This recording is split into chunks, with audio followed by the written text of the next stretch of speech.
திருமறை நேரம் Bible Hour presented by the National Bible College. கிறிஸ்துவின் சபையார் உங்களை வாழ்த்துகிறார்கள். Welcome to Satellite Bible Classes. பரிசுத்த ஆண்டவர் இயேசு கிறிஸ்துவின் இனிய நாமத்திலே உங்களை வாழ்த்தி வரவேற்கிறேன்.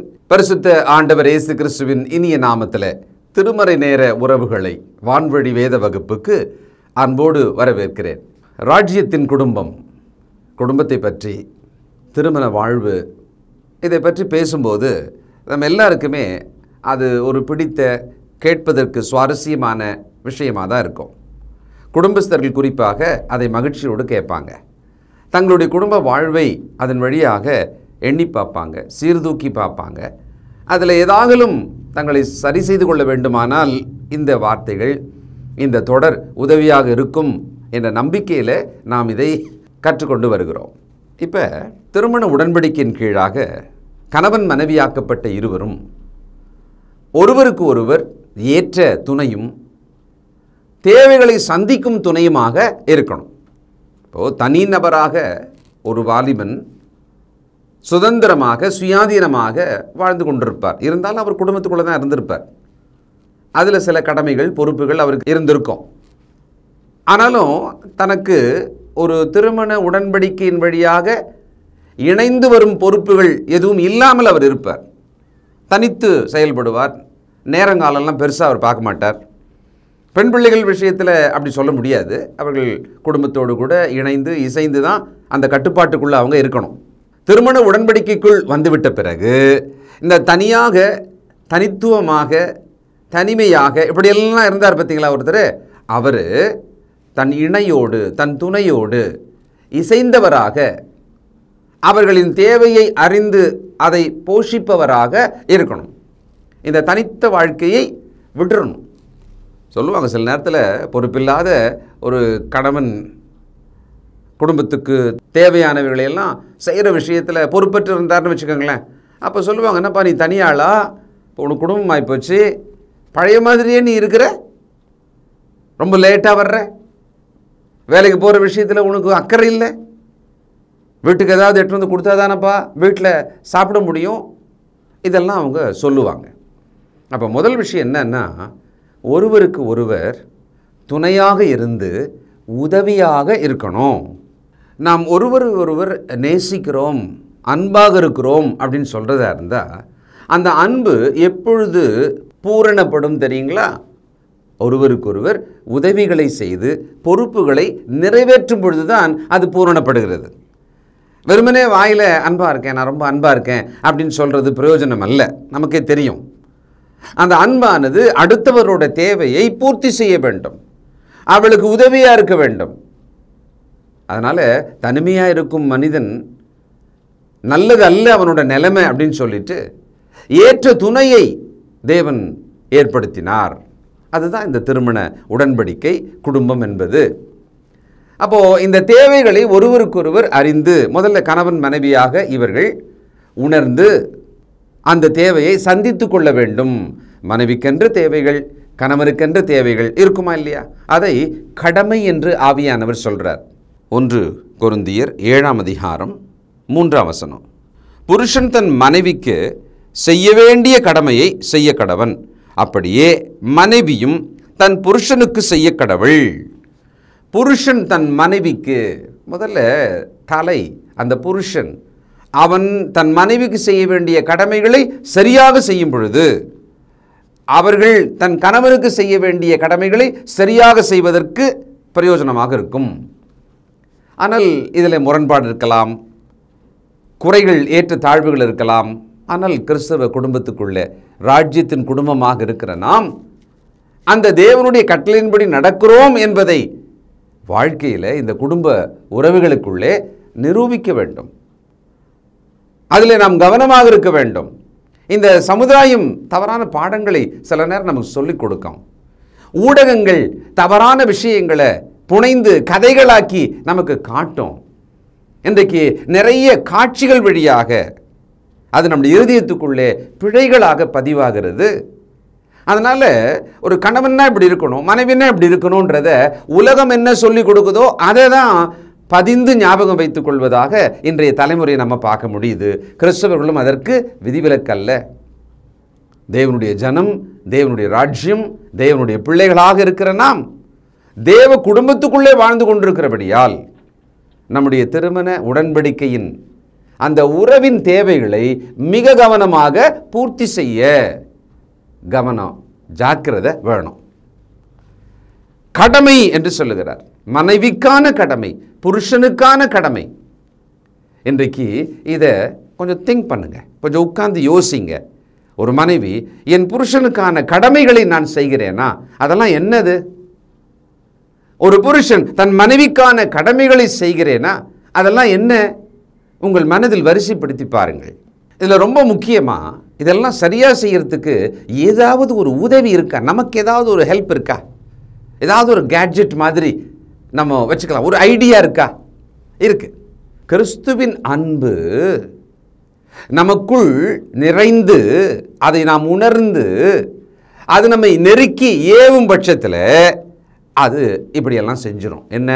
அடுத்தவரோட தேவை, பிறருக்கானவைகளை அது நாடும், அது தியாகம் செய்யும், அது தன்னையே கையளித்து அந்த கடமையை நிறைவேற்றும். இது ஏற்றுக்க முடியுதா இல்லையா? இதான சத்தியம். அப்படியானால் ஒரு கணவன் கிறிஸ்துவின் அன்பில் நிறைந்திருக்க வேண்டும், ஒரு மனைவி கிறிஸ்துவின் அன்பில் நிறைந்திருக்க வேண்டும். அந்த கிறிஸ்துவின் அன்பு தான் சுயநலமற்ற அன்பு, பிறருக்கானதையே நாடும் அன்பு, பிறருக்காக தன்னை கையளிக்கும் அன்பாக இருக்கும். சரி, இந்த தேவைகள்லாம் என்னவா இருக்கும்? சிலவற்றை வகைப்படுத்தி நாம் பார்க்கலாம். சரீர தேவைகள் ஒரு குடும்பத்துக்குள்ளே சந்திக்கப்பட வேண்டும். உணவு, உடை, உறைவிடம், இருப்பிடம், இந்த தேவைகள் அடிப்படை. அதை இந்த இருவரும் இணைந்தவர்களாக செய்து கொள்ள வேண்டும், உதவியாக இருக்க வேண்டும். அப்போது நம்முடைய அடிப்படை தேவைகள்லேயே நமக்கு ஒரு பிரச்சனை, அது மேலேயே ஒருவர் அக்கறையாக இல்லை, அதை பற்றி ஒருத்தர் யோசிக்கவே இல்லைன்னு சொன்னால் அவர் அந்த திருமண உடன்படிக்கைக்கு தன்னை தகுதியற்றவராக்கி கொள்ளுகிறார். பொறுப்பற்ற ஒரு கணவனாக, பொறுப்பற்ற ஒரு மனைவியாக இருந்தால் அந்த உடன்படிக்கை நாம் அவமதிக்கிறோம். 1 தீமோத்தேயு 5:8 ஒருவன் தன் சொந்த ஜனங்களையும் விசேஷமாக தன் வீட்டாரையும் விசாரியாமற் போனால் அவன் விசுவாசத்தை மறுதலித்தவனும் அவிசுவாசியிலும் கெட்டவனுமாயிருப்பான். இன்றைக்கு கணவன் மனைவியாக வாழும் இந்த தலைமுறையினரை நாம் கொஞ்சம் கவனித்து பார்த்தோம்னா, நல்லா படித்தவங்க, நல்ல வேலையில் இருக்காங்க, இருவரும் நல்ல சம்பாத்தியம் பண்ணுறாங்க. கொஞ்சம் பேராக தான் இருந்தாலும் கூட, இந்த சதவீதம் குறைவாக இருந்தாலும் கூட இவர்களை கவனிக்கணும். ஏன்னா நம்முடைய பிள்ளைகளாகிய இந்த தலைமுறையானது இந்த மாதிரி இடத்துக்கு தான் போகுது.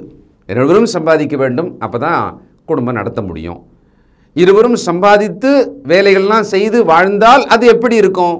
அவர்களுக்கான ஒரு தனி உரிமை, பிரைவசி, அவர்கள் விருப்பங்களை நிறைவேற்றிக் கொள்வதற்கான ஒரு சுதந்திரம், ஃப்ரீடம், இதெல்லாம் கேட்குறாங்க, டிமாண்ட் பண்ணுறாங்க.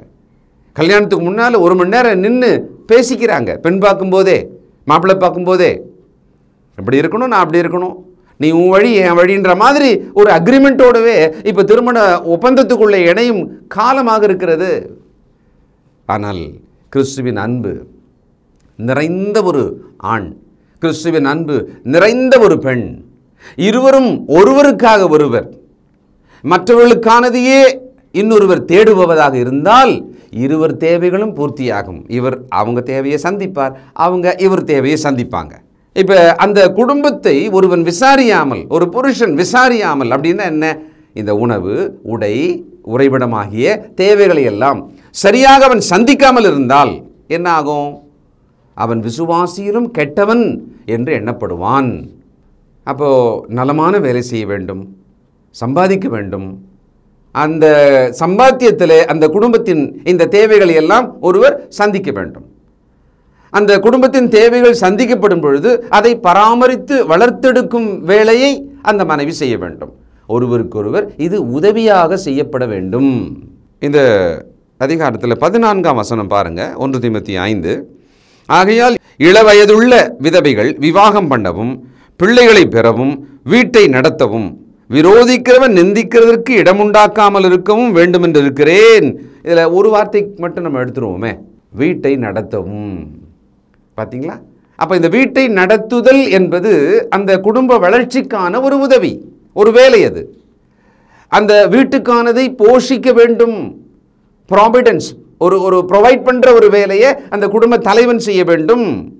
இந்த உதவி மிக சரியாக நடக்கணும். சரீர தேவைகள் சந்திக்கப்பட வேண்டும்.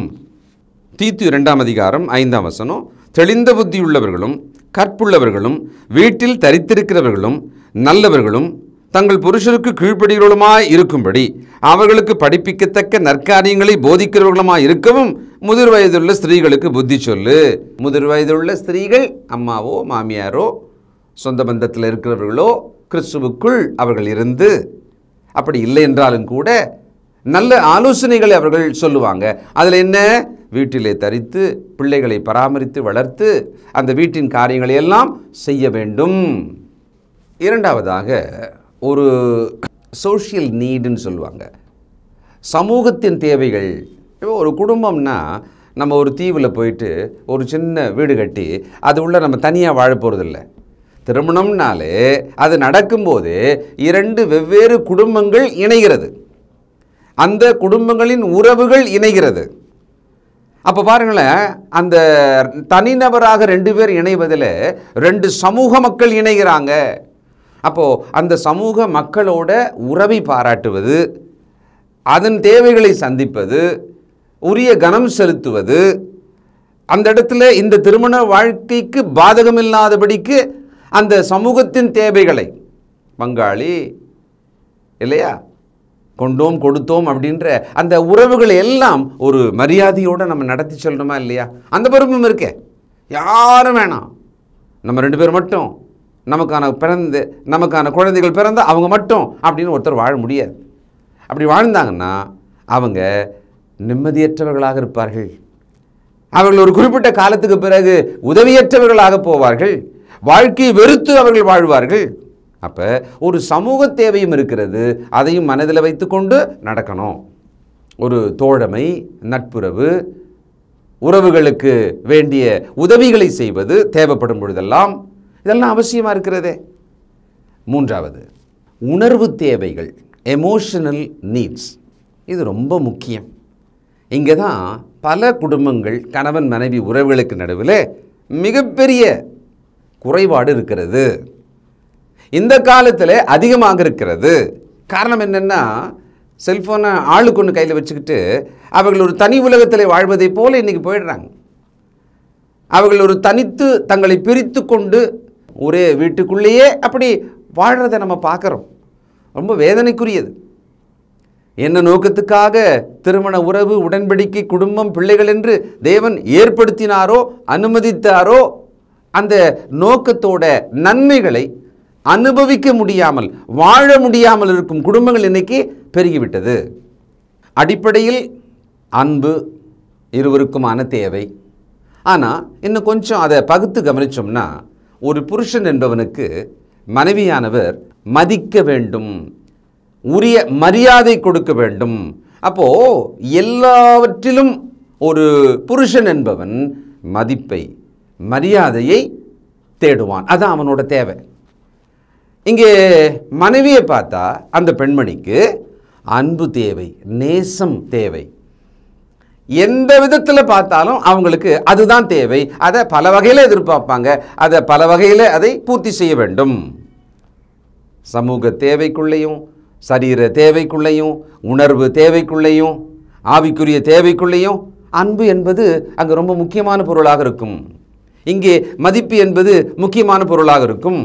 இதை எந்த கணவன் மனைவி புரிஞ்சுக்கிட்டு தங்கள் வாழ்க்கையை வாழ்கிறாங்களோ அவர்கள் வாழ்க்கையில் சந்தோஷம், சமாதானம், அந்த பிள்ளைகள் நன்றாக வளர்ந்து தேவ சந்ததியாக வாழ்வார்கள். வேணா இதை சவாலாக எடுத்துக்கிட்டு நீங்கள் செஞ்சு பாருங்கள். இந்த உணர்வு தேவையில் பாராட்டுதல், உரிய கனத்தை உரிய நேரத்தில் செலுத்துதல் எல்லாமே இருக்குது. அது இருசாராருமே, கணவன் மனைவி இருவருமே அதை ஒருவருக்கொருவர் செய்து கொள்ள வேண்டும். கணவன் தன் மனைவி தன் குடும்பத்தை போஷிப்பது, அதுக்கான ஒரு நன்றி அந்த குடும்பத்துக்குள்ளே இருக்கணும். மனைவி அந்த கணவனை பராமரித்து பிள்ளைகளை வளர்த்தெடுப்பது, அதுக்கான கனம், அதுக்கான மதிப்பு அவர்களுக்கு கொடுக்கப்பட வேண்டும்.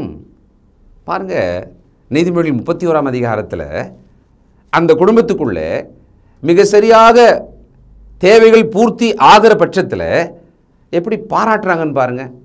நீதிமொழிகள் 31:28. அவன் பிள்ளைகள் எழும்பி அவளை பாக்கியவதி என்கிறார்கள்.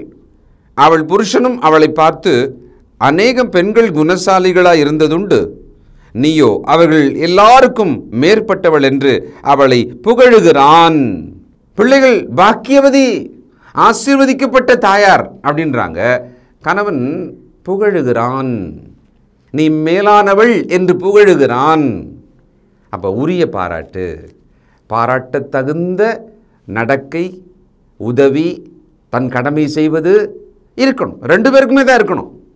கொஞ்சம் யோசிங்க, நம்ம எதை தவறு விடுகிறோம், எதை ஓடி ஓடி சேகரிக்கிறோம், எதை இந்த பக்கம் இழந்து கொண்டிருக்கிறோம் இன்னொரு பக்கமாக இன்றைக்கு நின்று கவனிக்க வேண்டியிருக்கிறது. அப்போது பெண்மணியானவள் ஒரு தன்னலமற்ற நிபந்தனையற்ற அன்பை எதிர்பார்க்கிறார்கள்.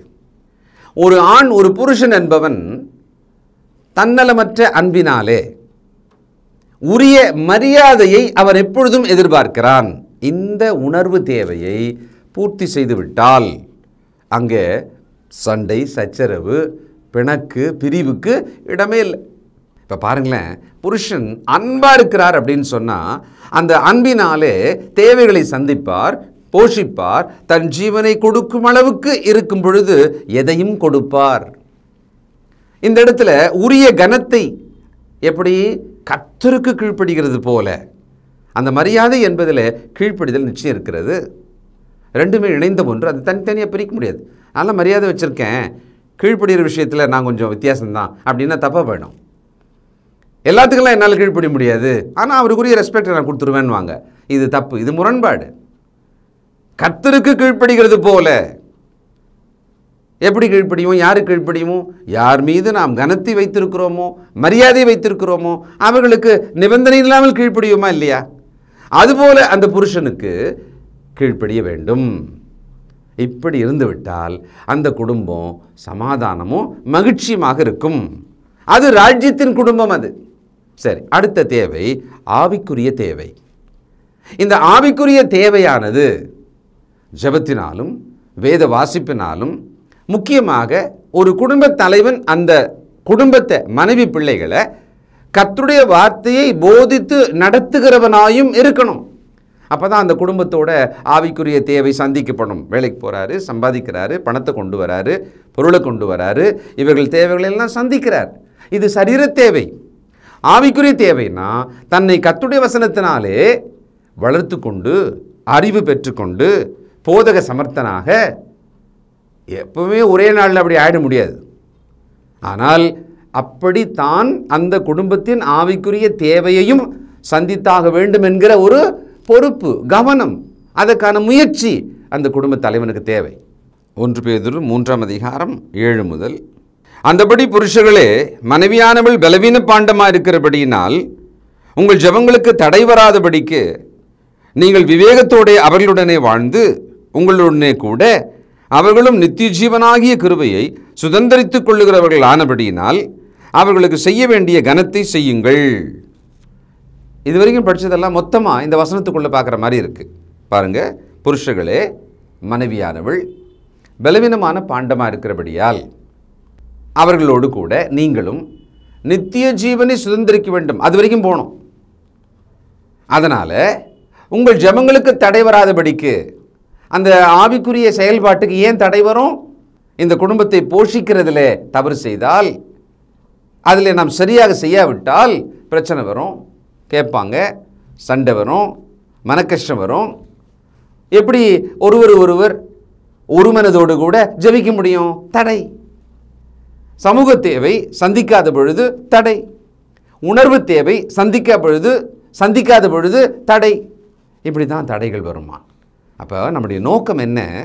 இருவரும் சேர்ந்து நித்திய ஜீவனை சுதந்திரிக்க போகிறோம் என்பதனாலே விவேகமாக முன்கூட்டி நாம் இதை செய்தால் இப்படி போய் முடியுமே, நாம் இப்படி செய்யலாமா வேணாமா அப்படின்னு விவேகமாக சிந்தித்து நீங்கள் நடவுங்கள். பாருங்க, இந்த சரீர தேவைகளும் ஆவிக்குரிய தேவைகளும் எந்த விதத்திலையும் குறைபடாமல் பார்த்துக்கணுன்றார். ஒன்று குறைந்தால் இன்னொன்று பாதிக்கும், இன்னொன்று குறைந்தால் அது அடுத்ததையும் பாதிக்கும்.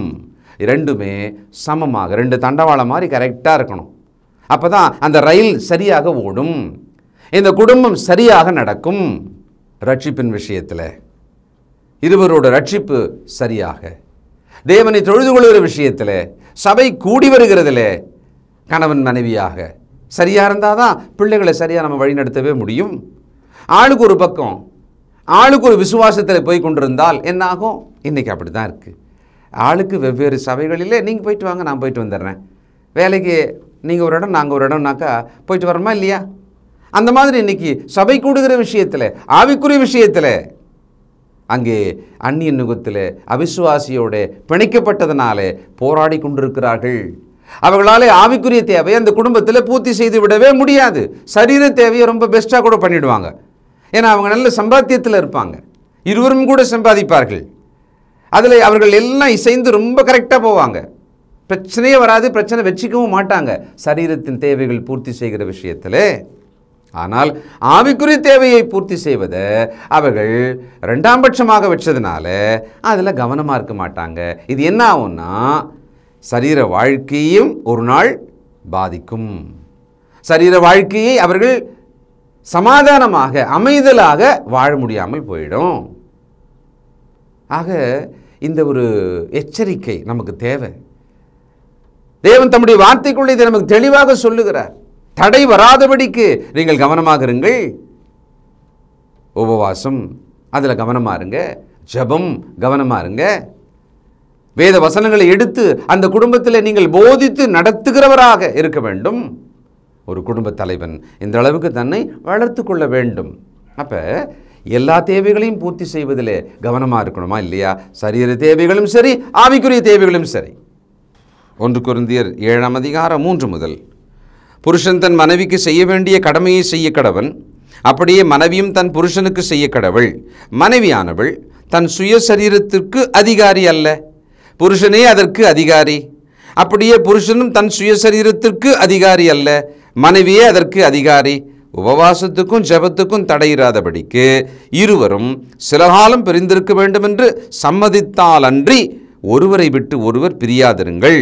உங்களுக்கு விரதத்துவம் இல்லாமையால் சாத்தான் உங்களை தூண்டிவிடாதபடிக்கு மறுபடியும் கூடி வாழுங்கள். அதாவது சரீர பிரகாரமான வாழ்க்கை தனி, ஆவிக்குரிய வாழ்க்கை தனி அப்படின்னு நினைச்சோம்னா தப்பாயிடும். இந்த சரீரப்பிரகாரமான வாழ்க்கையின் பலம் ஆவிக்குரிய வாழ்க்கை.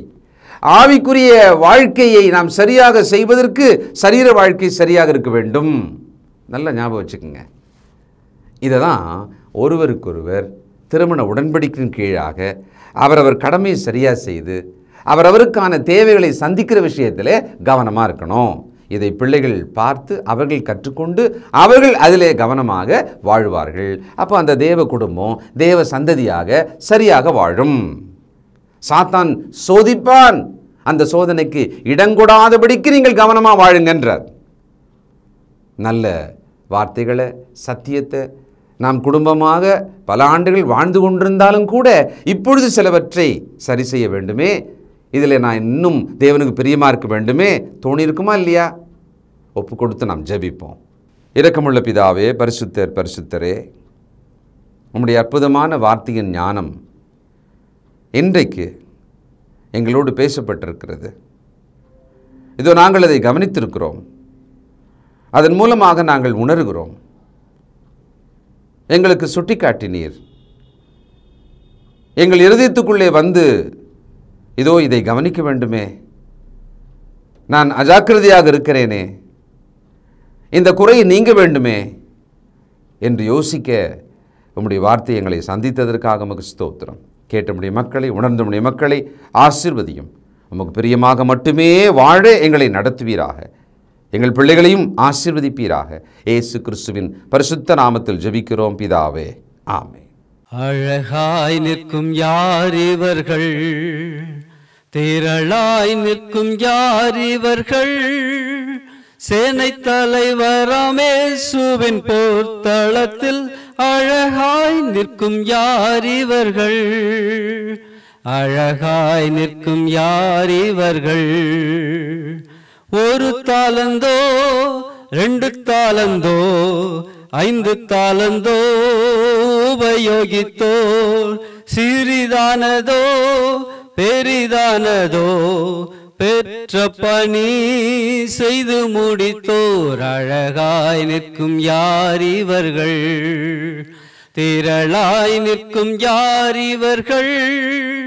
சேனை தலைவராம் இயேசுவின் போர்த்தளத்தில் அழகாய் நிற்கும் யார் இவர்கள்? அழகாய் நிற்கும் யார் இவர்கள்? எல்லா ஜாதியார், எல்லா கோத்திரம், எல்லா மொழியும் பேசும் மக்களாம், சிலுவையின் கீழ் இயேசு ரத்தத்தால் சீர்போராட்டம் செய்து முடித்தோர், அழகாய் நிற்கும் யார் இவர்கள்? திரளாய் நிற்கும் யார் இவர்கள்? சேனை தலைவராம் இயேசுவின் போர்த்தளத்தில் அழகாய் நிற்கும் யார் இவர்கள்? அழகாய் நிற்கும் யார் இவர்கள்? காடுமேடு கடந்து சென்று கர்த்தர் அன்பை பகிர்ந்தவர்கள், யாசித்தாலும் போஷித்தாலும் விசுவாசத்தை காத்தவர்கள், அழகாய் நிற்கும் யார் இவர்கள்? திரளாய் நிற்கும் யார் இவர்கள்? சேனை தலைவராம் இயேசுவின் போர்த்தளத்தில் அழகாய் நிற்கும் யார் இவர்கள்? அழகாய் நிற்கும் யார் இவர்கள்? தொடர்பு கொள்ள வேண்டிய முகவரி: திருமறை நேரம், 58 சர்ச் தெரு, குமரன் நகர், சென்னை 6,82,000. செல்போன் 9385500882. கர்த்தாவே, தேவர்களில் உமக்குப்பானவர் யார்? வானத்திலும் பூமியிலும் உமக்குப்பானவர் யார்?